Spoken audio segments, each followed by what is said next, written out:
சிவாக்கும் சிந்துக்கும் கல்யாண நாளை வந்து ரொம்ப விமர்சையாக கொண்டாடணும் அப்படின்னு சொல்லிட்டு எல்லா ஏற்பாடையும் வந்து அன்னபூர்ணி பண்ணிகிட்ருக்காங்க. இதை பார்த்துட்டு மகா செமையாக டென்ஷன் ஆகிடுறாங்க. என் பிள்ளை ஏமாற்றி வந்து கல்யாணம் பண்ணிக்கிட்டா, இது கல்யாண நாள் ஒரு கேடா இவளுக்கு, எல்லாம் தலை எழுத்து, இந்த அன்னபூர்ணி சும்மா இருக்காளா, இந்த மாதிரி வேலையெல்லாம் பண்ணிகிட்ருக்கா அப்படின்னு சொல்லிட்டு செம்ம டென்ஷன் ஆகிடுறாங்க.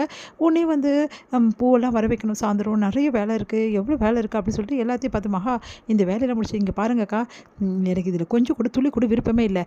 என் பிள்ளைய அவள் ஏமாற்றி கல்யாணம் பண்ணிக்கிட்டா, ஆனால் அதை பற்றி யோசிக்காமல் நீங்கள் மாடி இதெல்லாம் ஏற்பாடு பண்ணுறீங்க, எனக்கு இதெல்லாம் நான் கலந்துக்க கூட விருப்பம் இல்லைக்கா, ஏன்க்கா இப்படிலாம் பண்ணுறீங்க அப்படின்னு சொல்லிட்டு கேட்குறாங்க. மகா உனக்கு விருப்பம்னா விட்டுரு, அதுக்காக இப்படிலாம் சொல்லக்கூடாது.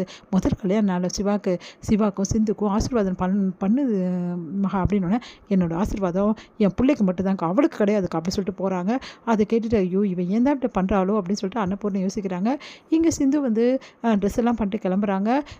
அப்போ வந்து அன்னபூர்ணி வராங்க. இங்கே பார் சிந்து, ரொம்ப அழகாக இருக்க இன்னைக்கு, எல்லா நகையும் போட்டுட்டல. ஆமாம் அப்படின்னோடனே, சரி சிவா உன்னையும் சீக்கிரமாகவே வந்து ஃபங்க்ஷனில் கலந்துக்கணும், நல்லபடி இந்த ஃபங்க்ஷன் முடியணும் சரியா அப்படின்றாங்க. சரிங்க அத்தை அப்படின்னு சொல்லிட்டு ஆசீர்வாதம் பண்ணுங்கிறதுல ஆசீர்வாதம் வாங்கிக்கிறாங்க. இங்கே சிவா வராரு. டாக்டரே நீ சீக்கிரமாக வந்துட்டு டாக்டரே ஃபங்க்ஷனுக்கு அப்படின்னோடனே, என்ன ஃபங்க்ஷன், என்ன டாக்டர் இப்படி சொல்கிற, நம்மளுக்கு கல்யாண நாள் இருக்க ஃபங்க்ஷனை விமர்சையாக கொண்டாடுறதுக்காக அத்தை எல்லா ஏற்பாடும் பண்ணிகிட்ருக்காங்க பெரிய அத்தை, அந்த ஃபங்க்ஷன் தான். ஆனால் எனக்கு ஒரே ஒரு விஷயம் மட்டும் என் மனசில் இருக்க டாக்டர், என்னோட என்ன விஷயம் அப்படின்றாரு. இந்த ஃபங்க்ஷனில் நான் கலந்துக்கணுன்னா நீ எனக்கு ஒன்றே ஒன்று பண்ணணும், உன் மனசில் நான் இருக்கேனா, நீ என்னை பொண்டாட்டியே ஏற்றுக்கினியா இல்லையான்னு எனக்கு தெரிஞ்சாகணும், அப்புறம் தான் அந்த ஃபங்க்ஷனில் என்னால் கலந்துக்க முடியும், இல்லைனா முழு மனசோட இந்த ஃபங்க்ஷனில் நான் ஈடுபட முடியாது டாக்டரே அப்படின்னோடனே, இப்போ என்ன உனக்கு தெரியணும், என் மனசில் நீ இருக்கியா இல்லையா, உன்னை பொண்டாட்டியாக என்னை ஏற்றுக்கினா இல்லையா, அவ்வளோதானே தெரியும். நான் சாயந்தரம் மலை கோயிலுக்கு வா, அங்கே நான் சொல்கிறேன், அதுக்கப்புறம் ஃபங்க்ஷனை கலந்துக்கிறத பற்றி யோசிப்போம் அப்படின்னு சொல்லிட்டு சொல்கிறாரு.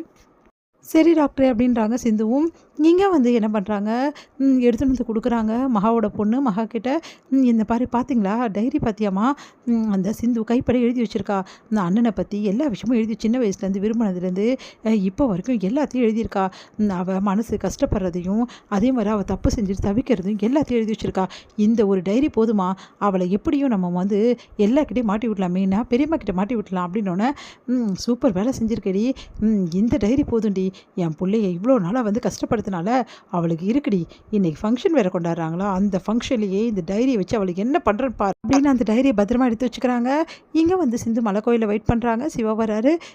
சொல்லு டாக்டரே, என்னை பொண்டாட்டியே ஏற்றுப்பல்ல, இதுக்கப்புறம் நம்ம புருஷன் பொண்டாட்டியே வாழலாம்ல அப்படின்னோடனே, எதை வச்சு நான் உன்னை பொண்டாட்டியை ஏற்றுப்பேன் நீ நினைக்கிற சிந்து அப்படின்னோடனே, என்ன டாக்டரே இப்படி பேசுகிற, இங்கே பாரு சிந்து, உன்னை ஃப்ரெண்டாக நான் ஏற்றுக்கிறேன், நான் ஏற்றுக்க மாட்டேன்னு சொல்லவே சொல்ல, உன்னை எனக்கு பிடிக்கும், ரொம்ப பிடிக்கும், இப்போ கூட உன்னை எனக்கு ரொம்ப பிடிக்கும், ஆனால் எக்காரணம் கொண்டும் நான் பொண்டாட்டியை மட்டும் என்னால் ஏற்றுக்க முடியும். ஏன் டாக்டர் இப்படிலாம் சொல்கிற, இங்கே பார், என்னை நீ எல்லா முன்னாடி அசிங்கப்படுத்தி அவமானப்படுத்தி உன்னை நான் வந்து கூட்டின்னு வந்தால் இந்த மாதிரி மலைக்கோயிலில் கல்யாணம் பண்ண சொன்னியோ, அந்த நிமிஷத்துலேருந்து என்னால் வந்து இதை ஏற்றுக்கவே முடியல, நீ செஞ்ச தப்பை என்னால் மன்னிக்கவும் முடியாது. இங்கே பார், உன்னை எக்காரணம் கொண்டு என்னால் பொண்டாட்டியை மட்டும் ஏற்றுக்க முடியாது, ஃப்ரெண்டாக தான் கடைசி வரைக்கும் உன் கூட நான் பழக முடியும் அப்படி சொல்லிட்டு போகிறாரு. அதை கேட்டு டாக்டர்னு பயங்கரமாக அழறாங்க. சிந்து தாங்க முடியாமல் இங்கே வந்து அழுதபடி வீட்டுக்கு மனசு கஷ்டத்தோடு வந்து சிந்து வந்து வராங்க. என்ன சிந்து இவ்வளோ லேட்டாக வர, பாரு சிவாலாம் வந்துட்டாங்க, எல்லாருமே வந்துட்டாங்க, என்ன சிந்து நீ பாரு எவ்வளோ பேர் வந்துட்டாங்க அப்படின்னு சொல்லிட்டு போயிட்டு, முகம் ரொம்ப டயர்டாக இருக்குது பாரு, முகத்தை கழுவிட்டு வா சிந்து அப்படின்னோடனே, சரின்னு சொல்லிட்டு சிந்து ஃப்ரெஷ்ஷப் பார்க்காக போகிறாங்க. மனசு கஷ்டத்தோடய வந்து நிற்கிறாங்க சிந்து.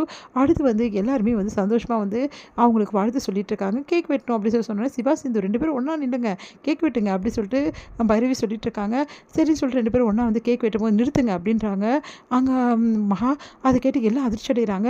ஏமாக்கா இப்படி அபசகுணமாக பண்ணுற, உனக்கு பிடிக்கலன்னு கவனிந்துடலாம், ஆனால் இப்படிலாம் பண்ணலாமா அப்படின்னோடனே, இந்த ஃபங்க்ஷன் நடக்கக்கூடாதுக்கா, ஏன்னா இந்த கல்யாணமே முதல்ல உண்மை கிடையாது, என் பிள்ளை ஏமாற்ற அவள் கல்யாணம் பண்ணியிருக்கா, அதுக்கான சாட்சி என்கிட்ட இருக்குது அப்படின்னு எல்லாம் அதிர்ச்சி அடைகிறாங்க. என்ன பார்க்குறீங்க, நான் யாரையும் கூட்டிகிட்டு வரல, எல்லாத்துக்கும் சாட்சி இந்த சிந்து தான் அப்படின்னோடனே, சிந்து அப்படியே அதிர்ச்சியாக பார்க்குறீங்க. என்ன சிந்து நீ வாய் திறந்து உண்மை சொல்ல மாட்டேன்னு தெரியும், ஆனால் இதுக்கு நீ பதில் சொல்லிட்டு நான் ஆகணும் அப்படின்னு சொல்லிட்டு டைரி எடுத்து காட்டுறாங்க. இது கைப்பட தன் மனசில் உள்ளதெல்லாம் எழுதின டைரி, இதை அவள் கையெழுத்து இல்லைன்னு அவள் சொல்லவே முடியாது அப்படின்னு காட்டணும்னு பைரவி பார்க்குறாங்க. ஆமாம் இது சிந்துவோட கையெழுத்து தான் பைரவி சொல்கிறாங்க. அதை கேட்டு அதிர்ச்சி அடைகிறாங்க எல்லாருமே. என்ன பண்ணுறதுன்னு